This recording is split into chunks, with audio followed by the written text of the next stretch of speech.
जय हिंद दोस्तों, आपका स्वागत है आपके अपने पसंदीदा चैनल स्टडी एंड अपडेट्स में। जय हिंद दोस्तों, मैं राजकमल आप सभी का स्वागत करता हूं स्टडी एंड अपडेट्स में। और आज के इस वीडियो में हम लोग इंडियन आर्मी के ट्रेडमेन पेपर को करने वाले हैं और ये सेट 4th है। इससे पहले आपको 3 सेट तक करा दिया गया है। इस सेट के बाद मैं आपको 2020 का क्वेश्चन कराने वाला हूं, मुझे व्हाट्सएप से प्राप्त हुआ है, तो उसके लिए बहुत ही धन्यवाद आप लोगों ने भेजा। और भी कोई बच्चे जिनके पास क्वेश्चन पेपर है तो वो हमें भेज सकते हैं और क्वेश्चन पेपर के लिए हमें व्हाट्सएप करेंगे 7979946092। ठीक है, व्हाट्सएप करना है, फोन कॉल अलाउड नहीं है, फोन कॉल आपके पिक नहीं किए जाएंगे। ठीक है, तो व्हाट्सएप पे करें, जो भी चीज आपको जानना है, जो भी जानकारी जाननी है, ठीक है, तो वो सब आपको व्हाट्सएप पे टाइप करेंगे, आपको बता दिया जाएगा। ठीक है, और ये जो सेट है यह आपके एसके पब्लिकेशंस के सेट से लिया गया है। ठीक है, तो ये था आपका बेसिक इंट्रो जो मैंने बता दिया और हम शुरुआत करते हैं। और यदि कोई गलती होती है तो आप कमेंट करें, हमें बहुत ही अच्छा लगता है। ओके, तो चलिए शुरुआत करते हैं। आपका जो पहला प्रश्न दिया गया है कि ऑस्कर पुरस्कार पाने वाले प्रथम भारतीय कौन थे। यहाँ पर देखिए महेश भट्ट, सत्यजीत रे, AR रहमान, ये सब दिए गए हैं, लेकिन इसमें ऑप्शन क्या होगा आपका? सही ऑप्शन वो है सत्यजीत रे। अच्छा, मुझे ये बताइए सत्यजीत रे थे कौन? ये जो सत्यजीत रे हैं यह एक डायरेक्टर थे। ठीक है, इन्होंने बहुत सारी मूवी बनाई और वह बांग्ला भाषा में बनाई, और इन्हें मूवी बनाने की वजह से, इन्होंने ढेर सारी मूवी बनाई थी, तो उसी वजह से इनको डायरेक्शन के लिए ऑस्कर पुरस्कार दिया गया था। ठीक है, जैसे इनकी मूवी आई थी 1955 की बात करें तो 1955 में इनकी मूवी आई थी पथेर पंचाली। क्या आई थी? पथेर पंचाली। यहां से इनकी जीवनी की शुरुआत हुई। ठीक है, और इन्होंने 1991 तक 1991 तक निर्देशन किया और उनका जो लास्ट मूवी था वह था आगंतुक। आगंतुक ये इनकी लास्ट मूवी है। ठीक है, तो इन्होंने बांग्ला भाषा में बहुत सारी मूवीज का निर्देशन किया, इसी वजह से इनको ऑस्कर पुरस्कार दिया गया था। ठीक है, फिल्म डायरेक्टर अवार्ड दिया गया। तो आपका उत्तर क्या हो जाएगा? फर्स्ट का बी हो जाएगा। ठीक है, सेकंड प्रश्न है आपका कि अमेरिका के पहले राष्ट्रपति कौन थे। देखिए यहाँ पर जो आपका पहला ऑप्शन दिया गया है जॉर्ज वाशिंगटन, ये अमेरिका के पहले राष्ट्रपति रहे। इनका जन्म जो है वह 22 फरवरी 1732 में हुआ और इनकी मृत्यु जो है वह 14 दिसंबर 1799 में हुआ। ठीक है, और ये अमेरिका के प्रेसिडेंट 1789 से लेकर 1797 तक रहे। ठीक है, उसके बाद इनकी मृत्यु 1799 में हो गई। तो उत्तर क्या हो जाएगा? 2 का ए। ठीक है, तो आपका अगला प्रश्न जो है थर्ड, उसमें दिया गया है कि तारापुर परमाणु ऊर्जा स्टेशन किस राज्य में है। तो तारापुर परमाणु ऊर्जा स्टेशन जो है वह आपके महाराष्ट्र में पड़ता है और महाराष्ट्र के पालघर डिस्ट्रिक्ट में। ठीक है, पालघर डिस्ट्रिक्ट में पड़ता है। उत्तर क्या हो जाएगा आपका? थर्ड का ए हो जाएगा। ओके, आपका अगला प्रश्न दिया गया है मिडनाइट चिल्ड्रन, जो कि एक नॉवल है और जो 1981 में आई थी। ठीक है, 1981 में आई थी और इसे सलमान रशीद ने लिखा था। तो इस पुस्तक में क्या वर्णित है, क्या मिलता है? तो इस पुस्तक में आपको भारतीय ब्रिटिश उपनिवेशवाद या फिर स्वतंत्रता आपको कैसे मिली, विभाजन कैसे हुआ, तो इन सभी के संबंध में आपको जानकारियां मिलती है। ठीक है, तो फोर्थ का उत्तर क्या हो जाएगा? ए, मिडनाइट चिल्ड्रन, सलमान रशीदी। ठीक है, आगे बढ़े। नेक्स्ट आपको दिया गया है चिन्ना स्वामी क्रिकेट स्टेडियम कहां पर स्थित है। देखिए जैसे कि आप नाम से पता चलता होगा चिन्ना स्वामी वगैरह जो होता है वो साउथ का नाम है और साउथ में यह आपके बंगलोर में है, जो कि ए में दिया गया है। अब बताइए चिन्ना स्वामी नाम कैसे पड़ा? तो एम चिन्ना स्वामी जो थे वह BCCI के प्रेसिडेंट रहे थे और ये फाउंडर मेंबर भी थे कर्नाटका स्टेट क्रिकेट एसोसिएशन के। ठीक है, तो जिस समय में ये BCCI के प्रेसिडेंट रहे तो इस समय में ही इन्होंने एक स्टेडियम का निर्माण किया जो कि क्रिकेट स्टेडियम है और उस क्रिकेट स्टेडियम का नाम रखा गया चिन्ना स्वामी। ठीक है, तो उत्तर क्या हो जाएगा? 5 का ए हो जाएगा, बंगलौर। आगे बढ़े। छठा आपको दिया गया है हग बोसोन। हग बोसोन जो है ये होगा आपका हिग्स बोसोन। हिग्स बोसोन, इसकी चर्चा मिलती है। तो हिग्स बोसोन है क्या? तो हिग्स बोसोन जो है उसको भगवान का अंश कहा जाता है। मूलतः ये एक ना कण है जो कि 1964 में परिकल्पित की गई थी। 1964 में इसका सत्यापन हुआ था और 14 मार्च 2013 तक इसका सत्यापन किया गया वैज्ञानिक द्वारा। ठीक है, 14 मार्च 2013 तक, और उसके बाद इसका नाम रख दिया गया हिग्स बोस, और जिसे दूसरी भाषा में कहा जाता है भगवान का अंश। ठीक है, तो 6 का ए उत्तर हो गया। ठीक है, आगे बढ़े। सातवां आपका दिया गया है कि भारत में प्रसिद्ध दक्षिणेश्वर काली मंदिर। देखिए काली मंदिर की बात आए तो काली मंदिर या दुर्गा पूजा ये सब अत्यधिक फेमस जो है वह कोलकाता का है और दक्षिणेश्वर काली मंदिर जो है यह कोलकाता में ही स्थित है। ठीक है, और इसके फेमस होने का वजह क्या है? तो पहली बात, यह हुगली नदी के किनारे है, ठीक है, हुगली नदी। और हुगली नदी जो है कोलकाता में गंगा के समान है, उसे गंगा के समान पवित्र माना जाता है, ठीक है। और इसकी विशेषता क्या है कि इसके 12 स्तंभ हैं, 12 गुंबद हैं, ठीक है। इस मंदिर में 12 गुंबद हैं और उन सभी गुंबद में शिव जी की प्रतिमा लगी हुई है, ठीक है, शिव भगवान की प्रतिमा लगी पड़ी है, जो कि बहुत ही आकर्षक है। इसलिए वहां पर भ्रमण ज्यादा करते हैं लोग, पर्यटन ज्यादा करते हैं लोग, ठीक है। तो 7 का डी उत्तर हो जाएगा। और यहाँ पर जो है जो विश्वास है लोगों का कि आप यदि कुछ मांगते हो तो वह भी पूरा होता है, ठीक है। आगे बढ़े। 8 आपको दिया गया है बुल्स और बियर्स शब्दावली का इस्तेमाल। देखिए यहाँ पर बुल्स और बियर्स दो चीज दिया गया है। बुल्स में आपको बुल अर्थात सांड का लोगो रहता है, बियर्स अर्थात भालू का लोगो रहता है। और ये जो लोगो है किसमें है बताइए? तो यह स्टॉक एक्सचेंज में है। जब स्टॉक बढ़ रहा होता है तो वहां पर बुल्स होता है, और जब स्टॉक घट रहा होता है तो वहां पर बियर्स शब्दावली का प्रयोग किया जाता है, ठीक है। तो बताइए क्या हो जाएगा? 8 का सी उत्तर हो जाएगा, स्टॉक एक्सचेंज। ओके, समझ गए होंगे। जिस प्रकार से मैं बता रहा हूं आपको बहुत ही आसान हो जाएगा। यदि आपको कोई क्वेरी होगी तो आप व्हाट्सएप करना 7979946092, ठीक है। यदि इन सबका पीडीएफ चाहिए तो लिंक नीचे दिया गया है और वेबसाइट का नाम है www.studyandupdates.com।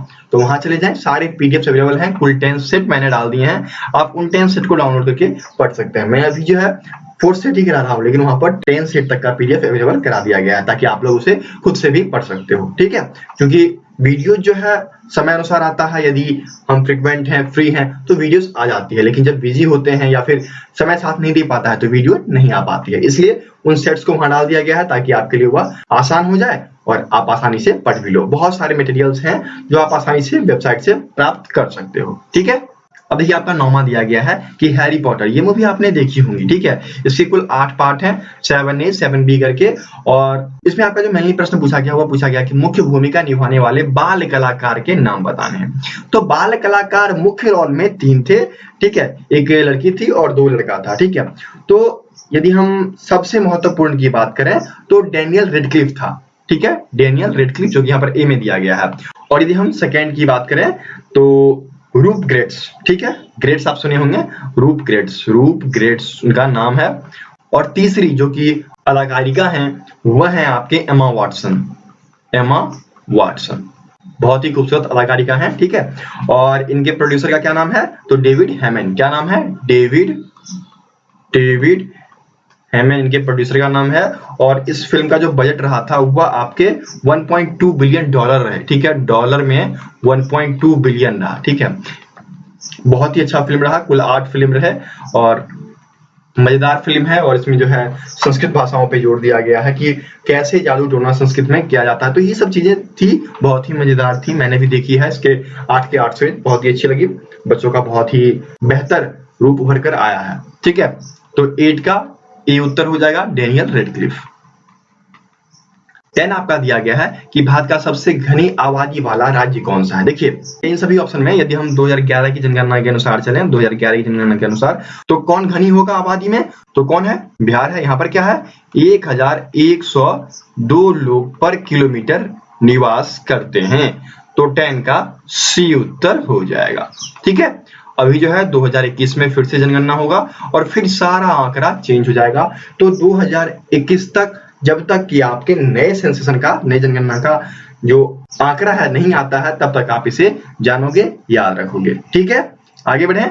11 आपका दिया गया है कि मन्नार की खाड़ी डैश में स्थित है।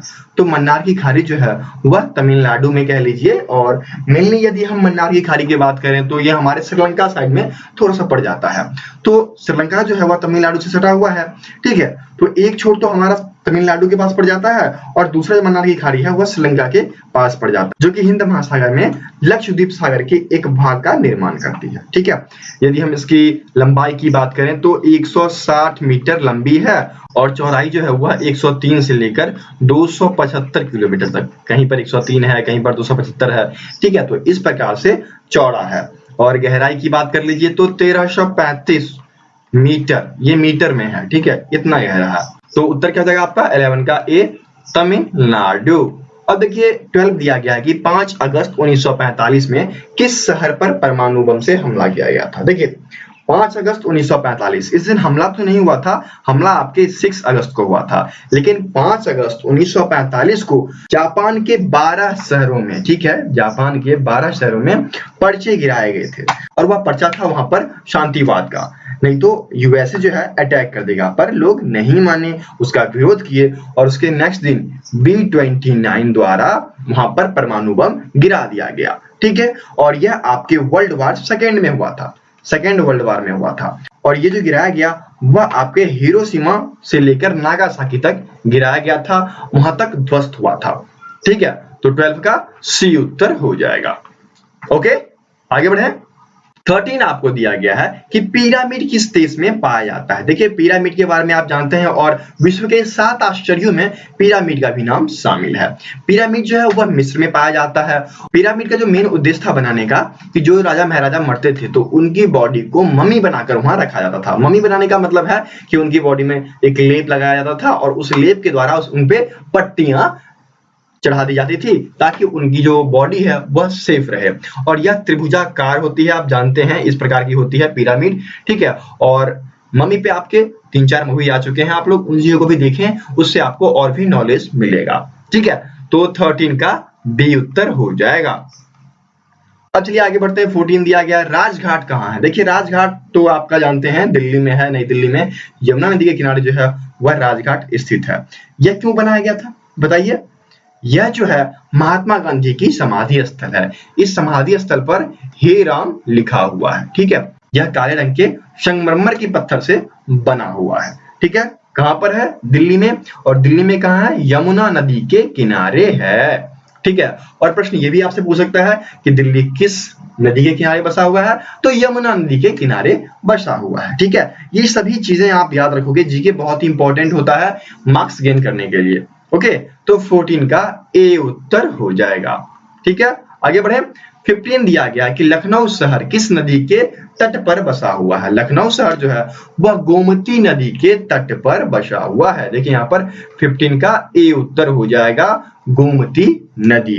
गोमती नदी जो है यह आपका 100 किलोमीटर तक यूपी में बहती है। यूपी की बात करें तो यूपी में आपके 100 किलोमीटर तक बहती है। इसकी कुल लंबाई जो है 900 किलोमीटर है और मील में कह लीजिए तो 560 मील कहलाता है, ठीक है, 560 मील। अच्छा मुझे ये बताइए कि गोमती नदी का जो उद्गम स्थल है वह कहाँ है, तो वह आपका पीलीभीत है। कहाँ है? पीलीभीत है। पीलीभीत से इसका उद्गम हुआ है, ठीक है। ये जो पीलीभीत है यह एक जिले का नाम है और पीलीभीत में यदि आप चलें तो फुल्लार झील, क्या नाम है? फुल्लार झील।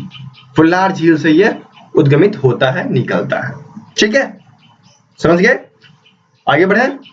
16 दिया गया है कि भारत का प्रथम उपराष्ट्रपति कौन था। तो भारत का प्रथम उपराष्ट्रपति जो था वह सर्वपल्ली राधाकृष्णन, एस राधाकृष्णन।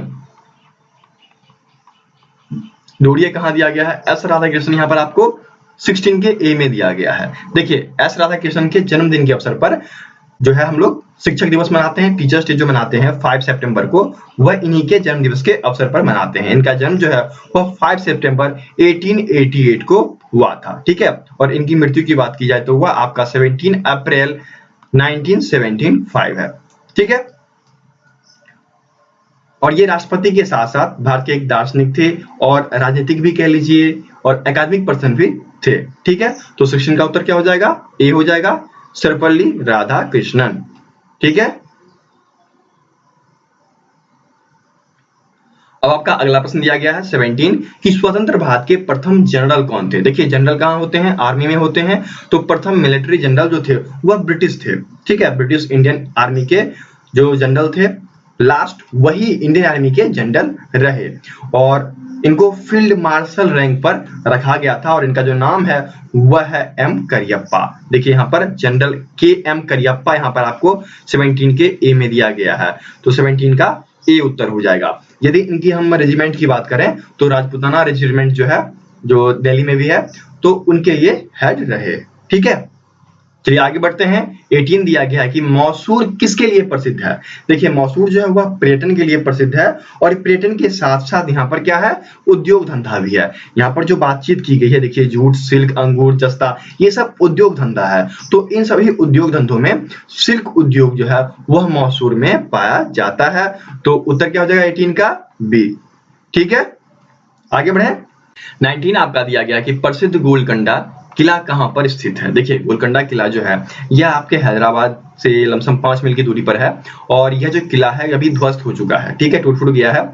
इसके प्रसिद्ध होने का वजह क्या है कि यहाँ पर हीरे मिला करते थे। ठीक है, कुतुब शाही राज्य में यहाँ पर हीरा मिला करता था। इसका निर्माण जो है वह वारंगल द्वारा किया गया। ठीक है, वारंगल, ठीक है, वारंगल द्वारा किया गया था। फिर कुतुबों ने इस पर आक्रमण करके अपने आप में मिला लिया। ठीक है, तो उत्तर क्या हो जाएगा 19 का ए हो जाएगा, हैदराबाद। चलिए आखिरी प्रश्न जीके का 20 दिया गया है कि भारत के स्वतंत्रता दिवस का भाषण डैश से दिया गया। देखिए भारत के स्वतंत्रता दिवस का जो भाषण है वह जवाहरलाल नेहरू के द्वारा दिया गया था, जो कि प्रथम प्रधानमंत्री बने थे। ठीक है, और यह 15 अगस्त 1947 को दिया गया था और यह आपके लाहौरी गेट, जो कि लाल किला का जो लाहौरी गेट है वहां से दिया गया था। ठीक है, लाल किला का लाहौरी गेट, इससे भाषण दिया गया था। और इसकी चर्चा कहां मिलती है मुझे ये बताइए। तो इसकी चर्चा जो है जवाहरलाल नेहरू ने अपनी जीवनी में की है। ठीक है, तो 20 का ए उत्तर हो जाएगा। तो इस प्रकार से आपका जीके का प्रश्न यहां पर खत्म होता है। ठीक है दोस्तों, आप सभी की सुविधाओं का ख्याल रखते हुए स्टडी एंड अपडेट्स के द्वारा एक फेसबुक ग्रुप बनाया गया है। व्हाट्सएप ग्रुप फुल हो चुका है, वहां पर और बच्चे नहीं जुड़ सकते हैं, तो इसका ख्याल करते हुए एक फेसबुक ग्रुप बना दिया गया ताकि आप सभी यहाँ पर ज्वाइन कर लें। यहाँ पर आप देख सकते हैं 1000 से ज्यादा बच्चे जुड़ चुके हैं और यहाँ पर जुड़ने का फायदा ये है कि आपको यहाँ पर कुछ क्विजेस कराई जाती है या फिर जो भी वीडियो की नोटिफिकेशन आती है या फिर जो गवर्नमेंट जॉब्स की नोटिफिकेशन आती है वह सब यहाँ पर डाली जाती है। आप देख सकते हैं ये सारी लिंक्स यहाँ पर डाल दी जाते हैं। तो इससे आपको फायदा क्या होगा कि जो भी न्यू नोटिफिकेशन आएगी, जैसे कि जॉब की आई, ठीक है, जैसे मैंने ये पोस्ट डाला, तो ये सभी चीजें आपको नोटिफिकेशन में आ जाएगी, आप इसे देख सकते हैं, तो आप आसानी से हर चीज को प्राप्त कर सकते हैं। ठीक है, यहाँ पर हर प्रकार की नोटिफिकेशन डाली जाती है, video, admit card, jobs, results, ये सब यहाँ पर डाले जाते हैं। तो आप इन सभी का फायदा ले सकोगे और आसानी से अपने एम को अचीव कर पाओगे। ठीक है, तो ज्वाइन करने के लिए इसका लिंक डिस्क्रिप्शन बॉक्स में दिया गया है, फेसबुक ग्रुप लिखा हुआ है, वहां पर जाकर आप इसे ज्वाइन कर सकते हैं। ठीक है, चलिए आगे बढ़ते हैं और आपके जो प्रश्न है वह सामान्य विज्ञान के हैं और इसमें आपके 21 से 35 तक प्रश्न रहेंगे। तो चलिए इसको करते हैं। 21 दिया गया कि विटामिन सी की कमी से कौन सा रोग होता है। देखिए विटामिन सी की कमी से स्कर्वी होता है। अब ये स्कर्वी क्या है, ये आपको सिमिलर चर्म रोग जैसा लगेगा, लेकिन ये चर्म रोग नहीं होता। इसमें क्या होता है कि आपके शरीर पर धब्बे उगाते हैं। ठीक है, बड़े बड़े धब्बे जो होते हैं वह निकल आते हैं। लेकिन चर्म रोग में क्या होता है कि पूरा का पूरा शरीर जो है नोचता है, परेशान करता है, और स्कर्वी नोचता नहीं है। ठीक है, तो यही अंतर होता है। तो 21 का डी उत्तर हो जाएगा, स्कर्वी, जो कि विटामिन सी की कमी से होता है। ठीक है, अब यहाँ पर आपको रतौंधी भी दिया गया है। तो रतौंधी जो है विटामिन ए की कमी से होता है और रिकेट्स दिया गया है जो कि विटामिन डी की कमी से होता है। रिकेट्स जो होता है वह हड्डियों में विटामिन डी की कमी से उत्पन्न हो जाता है। ठीक है, आगे बढ़े। 22 आपको दिया गया है, लाल रक्त कणों की कमी से कौन सा रोग होता है। एनीमिया, रतौंधी, रिकेट्स, टीबी। देखिए एनीमिया जो है वह लाल रक्तों की कमी से होता है, रतौंधी जो है वह विटामिन ए की कमी से होता है, रिकेट्स जो है वह विटामिन डी की कमी से होता है, और टीबी जो है यह जीवाणुओं द्वारा होता है। ठीक है, तो उत्तर क्या हो जाएगा 22 का ए उत्तर हो जाएगा। आप पढ़ लेना कि कौन से विटामिन की कमी से कौन सा रोग होता है, क्योंकि यह बहुत ही महत्वपूर्ण होता है और 1 नंबर आप इससे आसानी से प्राप्त कर लेते हो। ठीक है, आगे बढ़े। 23 दिया गया है कि सूर्य की किरण पृथ्वी तक पहुंचने में कितना समय लेती है। तो सूर्य की किरण जो है वह 8 मिनट 20 सेकंड का टाइम लेती है। ठीक है, 8 मिनट 20 सेकंड। जब ऐसा मेंशन मिले तो आपको ये टिक करना है, और जब ऐसा मेंशन नहीं मिले तो 8.3 मिनट। ठीक है, यदि आप विकिपीडिया पर भी देखते हैं तो ऐसा ही मेंशन मिलेगा, बहुत सारे पुस्तक में भी। यदि सिर्फ मिनट में चर्चा की गई है तो ऐसे चर्चा की गई है। यदि पूर्ण सेकंड के साथ चर्चा हो तो 8 मिनट 20 सेकंड आपको मिलता है। ठीक है, तो उत्तर क्या हो जाएगा 23 का ए उत्तर हो जाएगा। ओके, आगे बढ़े। 24 आपको दिया गया है, मछली श्वास किससे लेती है? देखिए मछली जो है अपने गिल गलफरे के द्वारा सांस लेती है। जब मछलियां पानी के अंदर तैरती रहती है तो क्या होता है, वो अपना मुंह खोलकर पानी को गिल्स की तरफ पंप करती है और गिल्स क्या करता है कि जो भी ऑक्सीजन वह एक्सेप्ट करके अंदर प्रेस करता है और बाकी पानी को सोख लेता है। ठीक है, तो उत्तर क्या हो जाएगा 24 का ए हो जाएगा, गिल गलफरे। ठीक है, 25 दिया गया है, निमोनिया शरीर के किस भाग को प्रभावित करता है? देखिए निमोनिया जो है यह आपके जीवाणु से फैलता है और इसमें मुख्यतः बैक्टीरिया या जीवाणु कह लीजिए यही होता है और इसमें आपको सीने में दर्द हो जाती है, बुखार आ जाता है, सांस लेने में कठिनाई हो जाती है और कभी-कभी बलगम भी आता है। ठीक है, यदि निमोनिया ज्यादा दिन तक रह जाता है तो लोग टीबी के भी शिकार हो जाते हैं। ठीक है, और यह किसको प्रभावित करता है? जब इतनी सारी चीजें होगी, आपके सीने में दर्द होगी, बलगम आएगी, तो यह किस तंत्र से प्रभावित हो गया? श्वसन तंत्र ना। तो श्वसन तंत्र का मेन पार्ट क्या है? फेफड़ा। ठीक है, तो किसको प्रभावित करता है? फेफड़े को। तो 25 का सी उत्तर हो जाएगा। ठीक है, समझ गए? चलिए आगे बढ़ते हैं। 26 आपको दिया गया है, काली मिर्च होती है। देखिए काली मिर्च को किस श्रेणी में रखा गया है? तो साग सब्जी के अंतर्गत काली मिर्च आती है। ठीक है, तो 26 का ए उत्तर हो जाएगा। बहुत ही नॉर्मल चीज है, बहुत ही आसान चीज है, इसे आप जानते होंगे। ओके, चलिए आगे बढ़ता हूं। 27 दिया गया है कि प्रकाश संश्लेषण के समय अवशोषित गैस कौन सी है? तो प्रकाश संश्लेषण जब होता है तो पौधे सूर्य प्रकाश की उपस्थिति में CO2 को ग्रहण करते हैं और क्या करते हैं? ऑक्सीजन को निर्गत करते हैं और अपना भोजन बनाते हैं। ठीक है, ये आपके 8th या 7th के साइंस बुक में पढ़ने को मिलता है, इसलिए मैं आपसे सजेस्ट करता हूं कि यदि आप तैयारी कर रहे हो इंडियन आर्मी की तो 6 से लेकर 10 तक के साइंस को पढ़ जाओ, मैथ्स को पढ़ जाओ, आप एग्जाम आसानी से निकाल सकते हो। ठीक है, मैं सोच भी रहा हूं कि 6 से लेकर 10 तक के मैथ्स वगैरह को धीरे धीरे चैप्टर वाइज में कराऊंगा, लेकिन इतनी जल्दी नहीं हो पाएगा। तब तक मैं आपको सेट्स प्रोवाइड करा रहा हूं, आप उसे देखिए, सीखिए। ठीक है, तो बताइए क्या हो जाएगा? 27 का डी उत्तर हो जाएगा, कार्बन डाइऑक्साइड इस गैस को अवशोषित करता है और ऑक्सीजन को निर्गत करता है। ठीक है, आगे बढ़े। 28 दिया गया है, किसकी पहचान के लिए आयोडीन का परीक्षण किया जाता है? देखिए आयोडीन का परीक्षण जो है यह आपके कार्बोहाइड्रेट से जुड़ा हुआ है और कार्बोहाइड्रेट में हम क्या करते हैं? स्टार्च की उपस्थिति का पता लगाने के लिए किसकी? स्टार्च की उपस्थिति का पता लगाने के लिए आयोडीन का प्रयोग करते हैं। किसमें? कार्बोहाइड्रेट में। तो उत्तर क्या हो जाएगा? 28 का सी उत्तर हो जाएगा। ठीक है, आगे बढ़े। 29 दिया गया है कि किस विटामिन द्वारा घाव ठीक हो जाता है? तो घाव जो है वह विटामिन ई द्वारा ठीक होता है, तो 29 का डी उत्तर हो जाएगा। ठीक है, आगे बढ़े। 30 आपको दिया गया है, 4 कक्षीय हृदय किसमें नहीं पाया जाता? देखिए हृदय का मैं कुछ क्लासिफिकेशन बता देता हूं आपको। यह आपके 4 कक्षीय, 3 कक्षीय, ठीक है, 2 कक्षीय और 13 कक्षीय। इसमें तो सिर्फ आपका कॉकरोच आता है, कॉकरोच। ठीक है, ये आता है। और 4 में आपके मानव, चमगादड़ और चिड़िया ये आते हैं। ठीक है, अब देखिए थर्ड में आपके मेढक, सांप, घड़ियाल, ठीक है, वो है घड़ियाल आते हैं। और एक 2 वाला होता है, 2 में आपके मछली आ गए, जितने भी मछली के प्रकार हैं वो इसमें आएंगे। और इसके साथ साथ शार्क, ये भी मछली ही है, और मधुमक्खी ये इसके अंतर्गत आते हैं। ठीक है, ये थे आपके हृदय के डिवीजन। तो यहाँ पर क्या हो जाएगा? 4 कक्षीय हृदय किसमें नहीं पाया था? जितने भी स्तनधारी हैं उसमें पाया जाता है, पक्षी में पाया जाता है, मगरमच्छ में पाया जाता है। वहीं पर सर्प जो होते हैं इसमें 3 कक्षीय पाए जाते हैं। ठीक है, तो उत्तर क्या हो जाएगा? 30 का सी उत्तर हो जाएगा। ओके, आगे बढ़े। 31 आपका दिया गया है एलईडी, लाइट इमिटिंग डायोड, ठीक है, जो कि 5 वोल्ट पे वर्क करता है, बहुत ही कम वोल्टेज लेता है और ऑपरेट हो जाता है। तो उत्तर क्या हो जाएगा? 31 का ए हो जाएगा, लाइट इमिटिंग डायोड। ठीक है, इसको इंग्लिश में लिखिए, लाइट इमिटिंग डायोड। चलिए आगे बढ़ते हैं। 32 दिया गया है सीसीटीवी। तो सीसीटीवी का मतलब होता है क्लोज सर्किट टेलीविजन। क्या होता है? Closed circuit television. तो क्लोज्ड यूजिए, क्लोज्ड सर्किट टेलीविजन सी में दिया गया है। तो 32 का सी उत्तर हो जाएगा। ठीक है, बहुत ही आसान चीज है ये सब। आगे बढ़ते हैं। 33 आपका दिया गया है, ट्रांजिस्टर बनाने के लिए मुख्य उपयोगी पदार्थ कौन सा है? तो ट्रांजिस्टर जो है वह आपके तांबे से बनाया जाता है, उसमें तांबे का मुख्य प्रयोग किया जाता है। वायरिंग में भी कॉपर वायरिंग होती है। ठीक है, आप लोग ऐसे जानते होंगे कि उसमें कॉपर वायरिंग होती है ट्रांजिस्टर में। ठीक है, तो कॉपर को क्या कहता है? तांबा कहा जाता है। तो 33 का ए उत्तर हो जाएगा। 34 दिया गया है कि पृथ्वी से वायुमंडल संबंध है। देखिए, पृथ्वी और वायुमंडल के बीच क्या संबंध है? यदि गुरुत्वाकर्षण बल ना हो तो क्या पृथ्वी और वायुमंडल आपस में रहेंगे? नहीं ना, वो विच्छेद हो जाएंगे, दूर हो जाएंगे एक दूसरे से। लेकिन गुरुत्वाकर्षण बल है, इसी वजह से वो एक दूसरे से संबंधित हैं। ठीक है, तो 34 का बी उत्तर हो जाएगा।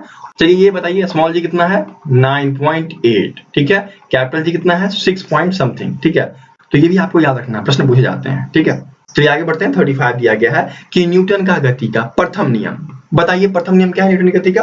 तो न्यूटन का जो प्रथम नियम है वह ये है कि यदि कोई वस्तु गति में रहती है तो वह गति में ही रहना चाहती है, यदि कोई वस्तु रुकी रहती है अर्थात रेस्ट में रहती है तो वह रुकी हुई ही रहना चाहती है जब तक उस पे कोई दूसरा बल कार्य ना करे। ठीक है, तो इसको न्यूटन का प्रथम नियम कहा गया है और इसे ही जड़त्व का नियम, जड़ता का नियम कहा जाता है। क्या हो जाएगा बताइए? तो 35 का सी उत्तर हो जाएगा। तो इस प्रकार से यहाँ पर आपका जीके खत्म होता है। ठीक है, चलिए अब बारी आती है मैथ्स के पोर्शन की। तो चलिए शुरुआत करते हैं। आपका पहला प्रश्न दिया गया है √90 36। बताइए क्या हो जाएगा? 90 36 टू पार्ट्स में डिवाइड कीजिए। क्या हो जाएगा? 4 4 जा, ठीक है, 16 आ गया यहाँ पर, 336, ये आपका 8 आ गया, फिर 4 लगाइए, 16 33, कट गया, क्या आ गया आपका? वर्गमूल 44 निकल के आ गया। कहाँ दिया गया है? ए में दिया गया है। 36 का ए उत्तर हो गया। ओके, चलिए आगे बढ़ते हैं। 37 दिया गया है, बताइए क्या हो जाएगा? बहुत ही आसान है, यह प्रश्न मैं आपसे राइज करता हूँ। ठीक है, बहुत ही आसान है, ये प्रश्न आप बताएंगे। चलिए आगे बढ़ता हूँ। 38 दिया गया है, एक वृत्ताकार मैदान का जो व्यास है वह 28 सेंटीमीटर है, अर्थात d इक्वल्स टू 28, तो r इक्वल्स टू क्या हो गया? 28/2 इक्वल्स टू 14 सेंटीमीटर। इसकी परिधि क्या हो जाएगी? 2 पाई r, तो 2 इंटू 22/7 इंटू r 14, इसको 2 टाइम्स, अर्थात 22 इंटू 4 इक्वल्स टू 88। कहाँ दिया गया है? ये आपके बी में दिया गया है, तो 38 का बी उत्तर हो जाएगा। 39 दिया गया कि 8 का घनमूल अर्थात 2 का क्यूब अंडर क्यूब, इससे ये कट गया, क्या निकल गया? 2 निकल के आ गया। क्या हो जाएगा? डी उत्तर हो जाएगा। ओके, आगे बढ़िए। 40 दिया गया है कि त्रिभुज के तीनों कोणों का योग 180 डिग्री होता है, सी उत्तर हो जाएगा। बहुत ही अच्छे प्रश्न है, आगे बढ़ते हैं। 41 दिया गया है, एक साइकिल सवार 10 मील प्रति घंटे की चाल से x मील की दूरी तय करता है, उसी मार्ग से 8 मील प्रति घंटे की चाल से लौटता है। इस पूरे फेर के लिए साइकिल सवार की औसत चाल प्रति घंटे क्या होगी? बहुत ही आसान है, 2 इंटू चाल का गुना बटे चाल का योग, ये फॉर्मूला है, पुट कीजिए। 2 into 10 into 8 by 10 plus 8 equals to क्या हो गया? 2 इंटू 80 बाई 18, 9 टाइम्स, ये आपका 8.888। ठीक है, इसको आप लिख सकते हो 8.9। तो यहाँ पर देखिए डी में दिया गया है, तो 41 का डी उत्तर हो जाएगा। ठीक है, बहुत ही अच्छी प्रश्न है, आगे बढ़े। 42 दिया गया है कि दो गोलों की त्रिज्या का अनुपात जो है वह 3:2 है, तो उसके आयतन का अनुपात क्या होगा? गोले का आयतन क्या होता है? 4/3 पाई आर क्यूब। ठीक है, 4/3 पाई आर क्यूब। देखिए हम क्या करना, पूरे फॉर्मूले नहीं लेना, क्योंकि दोनों के लिए ये पूरा सेम रह जाएगा, सिर्फ चेंजिंग किसमें हो रही है? त्रिज्या में ना, तो इसका क्यूब कर दीजिए, तो 3 का क्यूब अनुपात 2 का क्यूब, कितना आ जाएगा? ये 27:8 आ गया, तो 27:8 डी में दिया गया है, तो 42 का डी उत्तर हो गया। बस आपको फॉर्मूले वगैरह याद रखने, आप आसानी से प्रश्नों को सॉल्व करते चले जाओगे। ठीक है, 43 दिया गया है, एक टंकी 2 पाइपों को क्रमशः 20 मिनट और 30 मिनट में भरी जा सकती है। टंकी खाली है, तब 2 पाइपों को खोले जाते हैं, कुछ समय बाद पहला पाइप जो है बंद कर दिया जाता है। अब टंकी भरने में कुल 18 मिनट का समय लगता है, तो टंकी की भराई की शुरुआत के कितने समय बाद पाइप बंद किया गया? तो ये बहुत ही आसान है और इसके लिए एक फॉर्मूला है, वो आप याद रखना। फॉर्मूला है आपका x y minus a by y। अब यहाँ पर देखिए x क्या हो गया आपका 20 मिनट, ठीक है, और y हो गया 30 मिनट। कितने मिनट पहले बंद किया गया? 18 मिनट बाय y 30 कर दीजिए। बताइए क्या हो जाएगा? ये आपका हो गया 20 इंटू 12 बाय 30, इससे ये कट गया 3 4 जा, तो 2 इंटू 4 इक्वल्स टू 8 मिनट। कहाँ दिया गया है? बी में दिया गया है, तो 43rd का बी उत्तर हो जाएगा। बहुत ही आसान है, फॉर्मूले देखिए, और हमारे बहुत सारे मैथ्स के वीडियोस हैं, देखते रहिए। आप लोग देखते नहीं हो, इस वजह से प्रश्न आपके सॉल्व नहीं होते होंगे। देखिए वीडियोस को, मजा आएगा आपको बहुत। CSF ट्रेडमैन के मैथ्स के नाम से प्लेलिस्ट है, और उसमें अप्रोक्सीमेटली 40 क्लास में सारी मैथ्स खत्म की गई है, तो आप उसे देख सकते हो। मैथ्स बहुत अच्छे तरीके से आप सीख जाओगे, ठीक है। 44 दिया गया है, वह बड़ी से बड़ी संख्या बताइए जो 56 और 84 दोनों का गुणनफल है। बहुत ही आसान है, SCF निकाल लो यार, ठीक है। तो SCF निकालो, कैसे निकालते हो? 56 84, ठीक है। 1 टाइम 56 कितना बचता है? 28।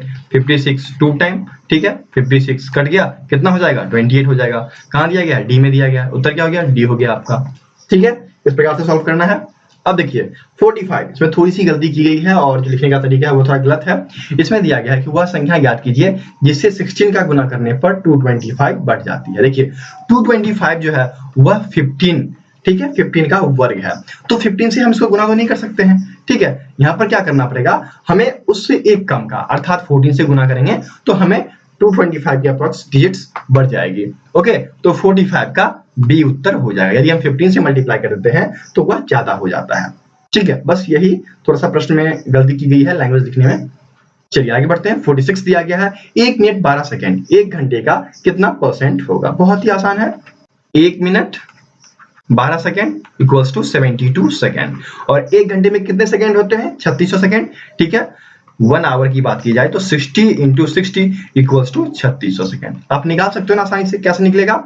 72 इंटू 100 बटे 3600, इससे ये कट गया, ठीक है। यह 2 टाइम्स में ये कट गया, कितना परसेंट? 2%। कहाँ दिया गया? 46 के ए में दिया गया, तो 46 का ए उत्तर हो जाएगा। ओके, 47 दिया गया है कि कितना मान होगा या कितना प्रतिशत मान होगा, तो हम मान निकालते हैं। एक्चुअली कुछ नहीं, यहाँ पर देखिए क्या हो जाएगा बताइए। 3 + 4 = 3x - 2x, 7 = x। कितना परसेंट निकालो, मान निकालो, कुछ भी निकालो, 7 के बराबर होगा, तो 47 का ए उत्तर हो जाएगा, ठीक है। आगे बढ़े। अब देखिए 48 दिया गया है कि निम्नलिखित चतुर्भुज PQRS, PS और QR x के किस मान के लिए समानांतर होंगे? तो समानांतर किस मान के लिए होता है? जब ये आपका पैरेलल होता है, और पैरेलल में इन दोनों भुजाओं का जो योग होता है वह 180 डिग्री होता है, इन दोनों भुजाओं का योग होता है वह 180 होता है, ठीक है। तो बताइए क्या हो जाएगा? 70 + x = 180, तो x = क्या हो जाएगा? 110 डिग्री। कहाँ दिया गया? डी में दिया गया, तो 48 का डी उत्तर हो गया, ठीक है। आगे बढ़े। 49 दिया गया है कि वृक्षों की एक पंक्ति में एक वृक्ष दोनों तरफ से 5वें स्थान पर है। यदि हम इस तरफ से शुरुआत करें, देखिए 1 2 3 4 5, इधर से जो है 5वें स्थान पे है, और ये भी कह रहा है कि इधर से भी 5वें स्थान है, तो ये 5 4 3 2 1, कुल काउंट कर लीजिए कितने हैं? 9 है, तो कितने हो जाएंगे? टोटल 9 हो जाएंगे, तो 49 का बी उत्तर हो गया। आगे बढ़े। देखिए 50 जो कि आपका आखिरी प्रश्न है। अब चलिए आपका आखिरी प्रश्न 50 दिया गया है, और ये आपका हो गया नॉर्थ, ये आपका हो गया साउथ, ये ईस्ट वेस्ट, ठीक है। प्रश्न इसी पे सॉल्व हो जाएगा।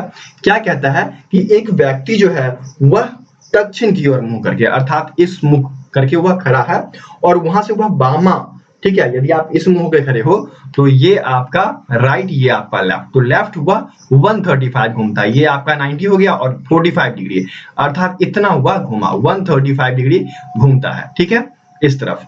और फिर यहां से क्या होता है कि वह दक्षिणी वर्त, अर्थात दक्षिण की ओर 180 घूम जाता है। तो दक्षिण तो इस तरफ है, तो 180 घूमेगा तो 45 इस तरफ भी चला आएगा, ठीक है। तो ये देखिए कहां आ गया? साउथ वेस्ट कह लीजिए या वेस्ट साउथ कह लीजिए, ठीक है। तो उत्तर क्या हो जाएगा? दक्षिण पश्चिम। कहां दिया गया? देखिए डी में दिया गया है, तो 50 का डी उत्तर हो जाएगा, ठीक है। तो इस प्रकार से आपका पूरा अध्याय खत्म होता है। यदि आपके पास प्रीवियस ईयर के पेपर हैं तो आप व्हाट्सएप कर सकते हैं 7979946092, और पीडीएफ लेना है तो www.studyandupdates.com, इस पे जाइए, इंडियन आर्मी के टैब में जाइए, वहां पर आपको सारी पीडीएफ्स अवेलेबल है, या फिर आप इसका लिंक नीचे से प्राप्त कर सकते हैं, वहां से आप पीडीएफ को आसानी से डाउनलोड कर सकते हैं, ठीक है। और इसके बाद जो वीडियो आएगी उसमें आपको सॉलिडेड ट्रेडमैन की प्रीवियस है, अर्थात 2020 के जनवरी में जो एग्जाम हुआ था मुजफ्फरपुर में, उसका पेपर है मेरे पास, तो मैं वो कराने वाला हूँ। ठीक है, चलिए मिलते हैं दूसरे वीडियो में, तब तक के लिए जय हिंद।